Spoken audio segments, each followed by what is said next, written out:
What's up, everyone? It's Ryan.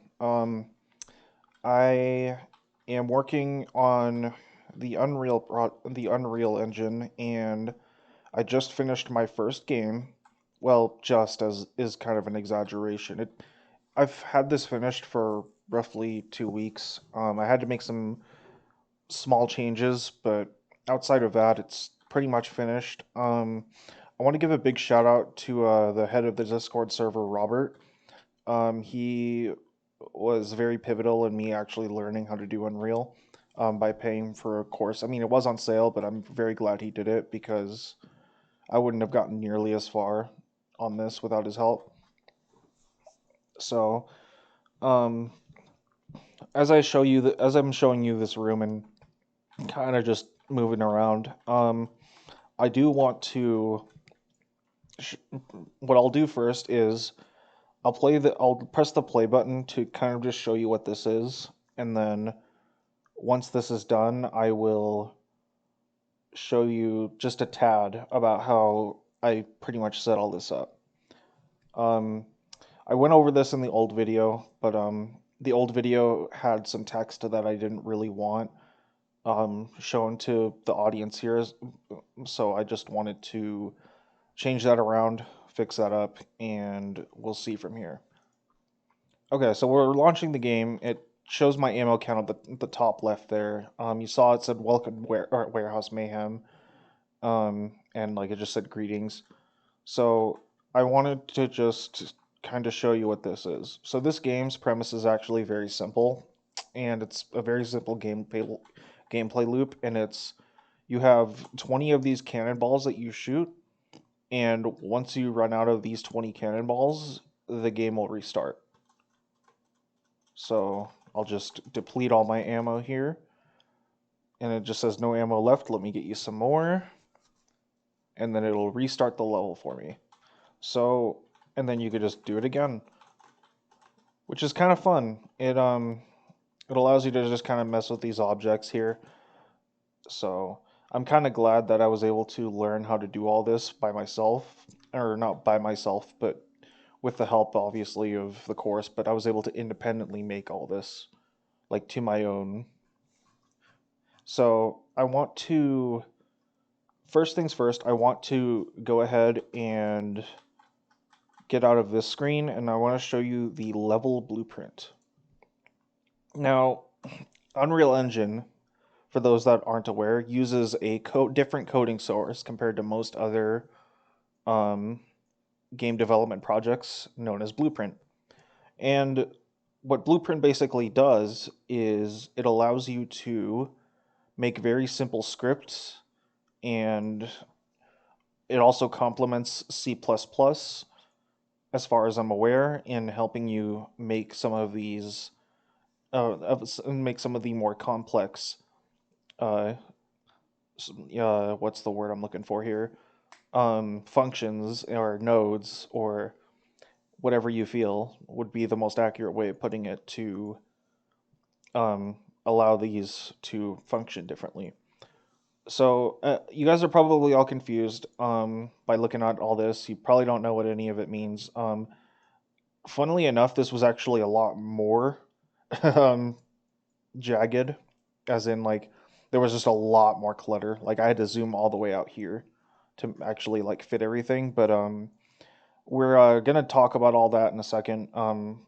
So why don't we start with the welcome message? I feel like this is the easiest part to start with. Um, so the welcome message simply says "Welcome to Warehouse Mayhem," and it says "Greetings" after that. Greetings should the way it works is that greetings will be loaded before, or excuse me, it'll be loaded as the last string here. So that's when you load the game up, it'll actually put greetings above that, and it's why every piece of text that counts down on the ammo counts above that. So now let's, and then display ammo is just displaying the integer of my ammo, which is it's a custom integer I made for this, and it's always at 20. And and then why it's at 20 is just kind of random, but what's good about this is that it allows me to display, um, it'll allow me to display the ammo count I have in game. So if I don't have that and I click play, it won't show my ammo count. So, and then that's just one of the things you can do to, and then as you have a print string, now you're able to display that ammo counter. So now you're probably asking yourself, well, how did you manage to get the ammo to even display how much you have in the first place? Good question, person who didn't ask, but I will tell you anyway. I was figuring this out like as I made the previous video. That's what the self command is for. It turns out that when you make a new projectile in this level, and if I keep the sidebar up, you'll notice you'll see in the side it says that there's more copies of blueprint projectile on the side there.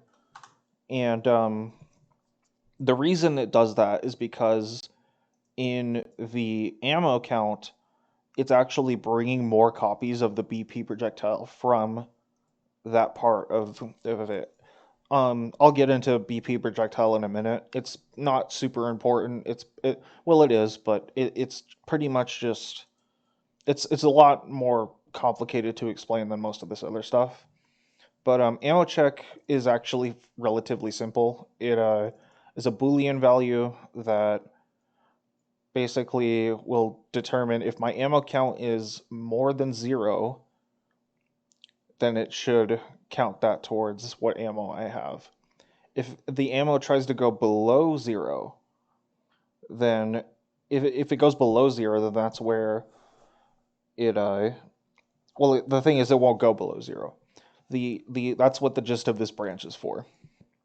So when the space bar is pressed, this is obvious, right? But like you just press the space bar, and this branch will check for one condition, and that is your ammo count above 0.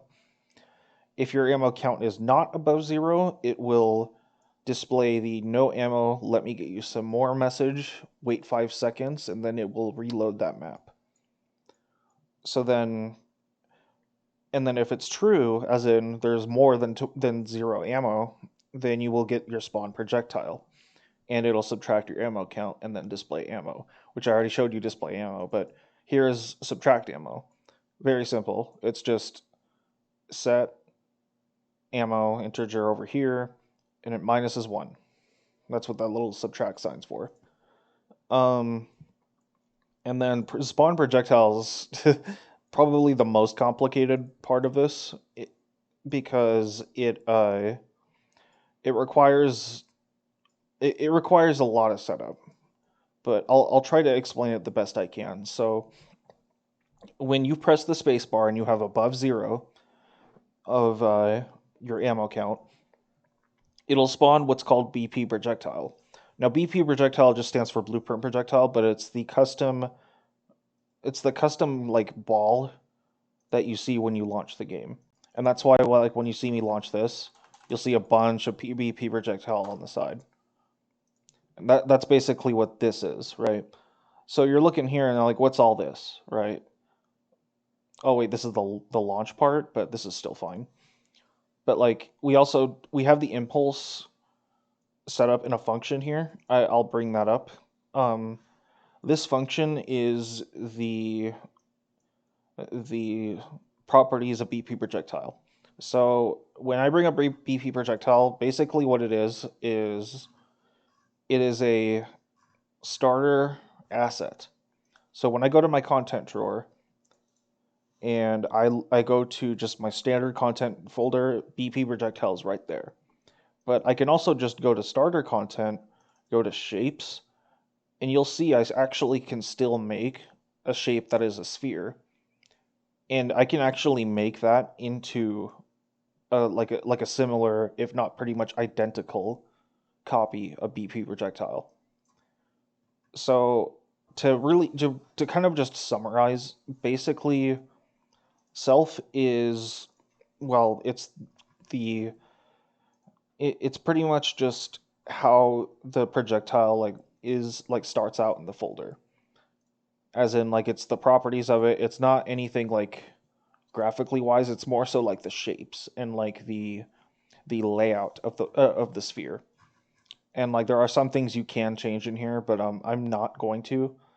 Pivot offset is one of the things you can do where you can change like how the ball like moves as you like change your character's camera around. But it's not super important. That's also kind of what scale is for. But this is the interesting part, and that's the static mesh component. And this is basically like the shape of the ball as it's launched. Um, and it's obviously the shape of the ball, and then it's the texture that the ball has. So I can actually change this from like rust, metal, that's steel, or I can make it like a table around. Like there's a bunch of different options. And basically, all I really did was I added some mass to the ball, which was about 1,000 kilograms, and then I added gravity to it, and I let it enable physics. And that's also what I did with all of these objects in the room. Because if I didn't enable physics on these objects, so like if I went, where is it? Where is it? Replicate physics, stimulate physics. Here we are. Whoops. So then let's say I hit play. Now these balls just stay in the air. And they don't move, they don't fall, nothing. They're just projects that you spawn, right? And as you can see, it gave me a ton of errors because it's not supposed to have that happen. But you'll see now that if I click stimulate physics, you'll see it works just fine. And the reason it works fine is because with the impulse, it doesn't. If there's no physics and it's having an impulse added, it doesn't know what to do with that impulse. It's basically like timesing something by 0. Speaking of multiplication, that's what all that's for. So this number basically just means that it's the velocity of the ball times this number. So like let's say I took down a single 0 out of here. Like you'll see it actually still kind of goes a short distance, but it's not quite what we're looking for. And that's kind of why I ended up adding that extra 0, as you'll see here. And now it just goes whoosh, So it's so fast it actually goes through the wall to some extent. But yeah, that's what the impulse is for. The static mesh component's basically just the target of where this multiplication is being set to, and then the impulse is how much it's all being multiplied by, right? So now we can look at the get actor location and get player pawn. This was interesting because when you press play, it will adjust where the ball will go. See, it went through the wall there. Um, it will adjust where the ball will go depending on where you're facing. Okay, and there's a reason it does this, but I do want to explain a little bit as to why that happens. And the thing that's weird is that if you don't have, let me see here, if you don't have that particular setup there, so like for instance, if I just did, let's see, spawn transform location. We want it on actor location, but we don't want it on control rotation. So let's get rid of control rotation, for instance, correct? And then now the ball is actually shooting behind us. And you'll notice it has no influence on how we shoot it. It'll just always shoot behind us. So that's the reason we have the control rotation. Because without that, we wouldn't be able to spawn the ball from that particular location. Okay, now I've touched a little bit on Blueprint, and let's talk about the level editor itself. a lot of this is just pre-rendered assets with a mixture of some shape cutting and the like of that. So let's look at walls, for instance, because walls is a brush that I'm going to mess with a tad here. So let me open, is there a way to edit this? I always forget how to do this, but give me one moment. I should be able to bring up a specific window. Should be the brush window, right?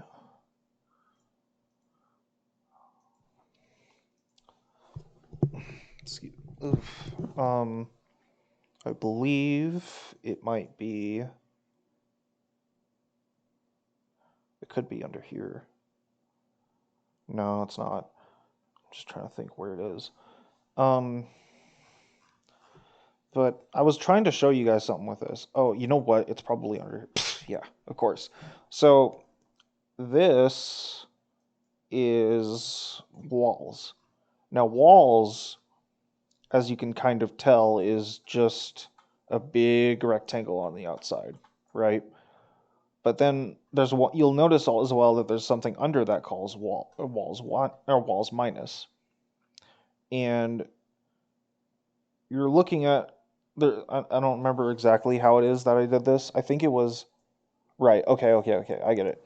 So walls essentially a walls minus part of this basically means that when I add a square to something, it'll hollow it out, but it doesn't show the hollow option, right? Like it technically does, but it's also not doing that. But I'm trying to figure out exactly where that option is. So cooking, that's not it. Um, oh, it's under this. That's what it is. So at least I think. It's been a moment since I've done this, but basically the gist of this is like what happens if, say, I go here, and then let's say I just turn this number to 4,000. You notice how that got way bigger? That's because the wall, and you'll notice here too, that this part of the wall is actually on the inside. As in, when you, like this box on the outside is walls minus. Or wait, it is regular walls. So then walls minus is what's in here, if I remember correctly. Yeah, walls minus is in here.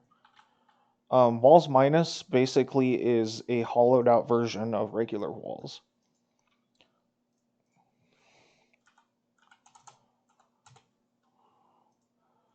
And then that's why when I go outside now, it looks normal. But it also has like a hollow part, you see? And then that's why when it's hollow there, it's just regular. But then when I go out here, it is walls. And you're thinking, well, what does that have to do with anything? Well, what happens if I simply cut out walls? The inside of the square now becomes hollow. Now that it just looks like a bunch of objects floating around with no purpose, right? But then I bring that back in. But then you're thinking to yourself, what happens if you get rid of just regular walls? Well, it just deletes the entire wall. It walls minus essentially. I don't remember exactly how this works, but as far as I'm aware, walls minus is. Oh, you know what it is? It's this part. Okay, brush type. So here's what happens if you do subtractive on this brush type. It gets rid of the wall. Here's what happens if you do additive on the brush wall. It comes back. It's the same concept here. So subtractive and additive. You see these objects that are just floating around doing nothing. And you'll notice that's why these windows are still here too, because these windows are also made with the same technique. You see, they're actually just big squares. You see, there's squares here, but they're cut out to inside the wall to make it fit. You'll notice too that some of these objects actually fly out around a little bit less so than other objects. Even like certain barrels. Like you'll see this barrel, if I hit it once, it goes or like, yeah, it goes just flying, right? But then you see this barrel doesn't really go flying unless I actually hit it dead on. And the reason that is because these barrels right here have a mass attached to them. And that's because I made them have their own mass. Whereas these ones do not, you see? But I find it very interesting to learn about these types of things. And I'll touch on one last thing, and that's sunlight. I know I'm just kind of jumping around on topics, but I find it very difficult to ever really explain one thing. So let me see here.